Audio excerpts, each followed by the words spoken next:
Tim had originally invited me to just add a few remarks about Veterans Day, as I do each year at this great gathering, and I will do that, but very briefly, because I have the honor of recognizing our second Veteran of the Year. This beautiful day gives us that opportunity to honor the men and women who have served our country. And this year, because of what's happened at Fort Hood, because of what had happened here last week in Bastrop County with the services of Fort Cody Stanley, it has even more meaning than usual. We know that Cody, that all those who recognized him last week from that FedEx man standing at attention to the young elementary students, like Private Priest, like Captain Meadows, like Specialist Ferris, each gave their all in service to us and to our country. Today, as we honor all of our veterans, those who are here, those who are no longer with their families, I think it is important to respond in deeds as well as words. I mentioned to you briefly 3 important deeds to honor our veterans beyond the important words of today. First, health care. We've tried in the last year to literally surround Bastrop with health care for our veterans.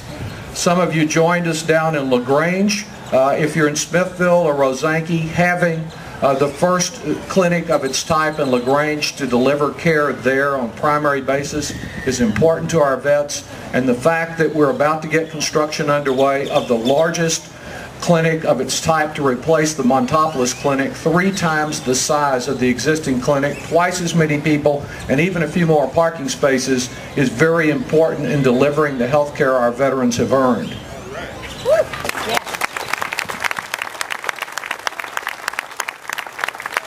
Second, because of a problem that was raised to me actually at a Veterans Day ceremony in Austin about some local veterans who were in danger of losing their job when they used up their sick leave but still needed additional treatment.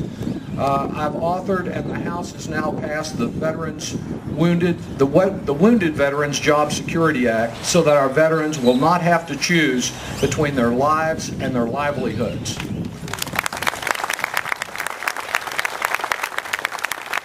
And third, our new GI Bill for the 21st century. It's now providing veterans who've served at least 3 years of active duty with the full cost of college tuition for 4 years, as well as a monthly stipend for books and housing. And a few months ago, we expanded that GI Bill to cover college tuition for children of service members who have been killed since the 9/11 terrorism.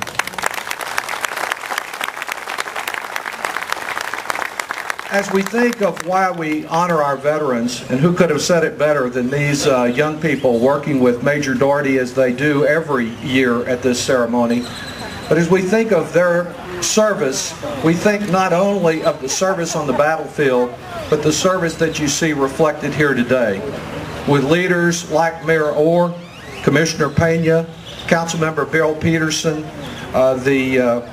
Mervyn Doherty, the principal at the intermediate school, so many others. And I will have to say an aside to Mayor Orr.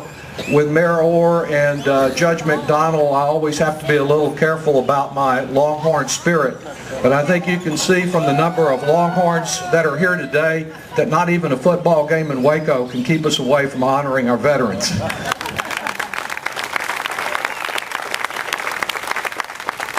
Now, my main job here is to honor a fellow named Bill Stanberry, and I want to tell you just a little bit about Bill and his family. He's the son of an itinerant minister and sharecropper in Canton, Texas. He enlisted in the Army as a private, and he earned his commission through the Officers Candidate School, which is the working man's way of obtaining a commission. After 28 years of service, coming up through the ranks, he retired as a full colonel. He served 3 years in Vietnam. He knows firsthand that there is nothing un-American about holding our military men and women to the highest professional standards, because he saw it firsthand as a special investigator for the Army at the My Lai massacre. In 1980, fortunately for all of us in Central Texas, Bill and his wife Martha, who's here today, came here and made this their home. In fact, coming, as many of you know, to Bastrop, Texas to make this their home. And he has offices now spread with many associates here in Bastrop County, but spread from here to through Austin to Williamson and Hayes County. And the children of Bill and Martha are making a real difference themselves. Sharon, who is here, is the president of Stanberry Realtors. His son BJ, who is here, has founded an exciting solar energy manufacturing company based here in Central Texas, Heliovolt, which is much about the green jobs of the future. And their adopted Vietnamese daughter, Kim My, works with a law firm.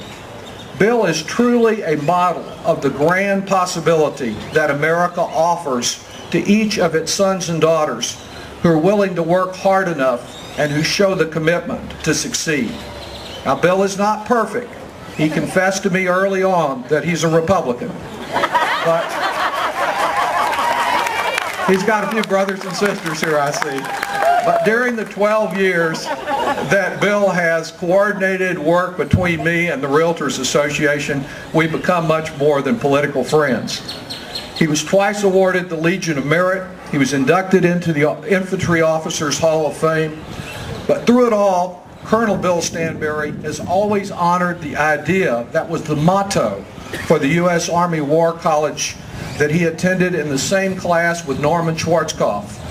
Not to promote war, but to preserve peace.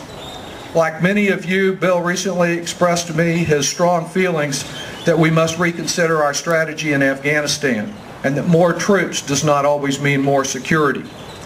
To this outstanding military leader, to this leader in our business community who has brought so many jobs to right here in Bastrop County, to one who has often attended this veteran ceremony in his very handsome dress blues, to my friend Colonel Bill Stanberry, a veteran of this year and a veteran of many years, we salute you.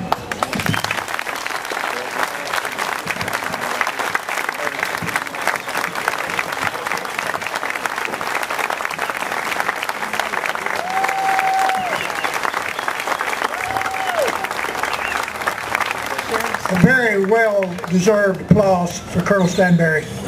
Again, it is very much a privilege of mine to be able to present to Bill Stanberry Veteran of the Year Award for 2009 on behalf of the City of Bastrop, the Bastrop Downtown Business Alliance. Thank you so much.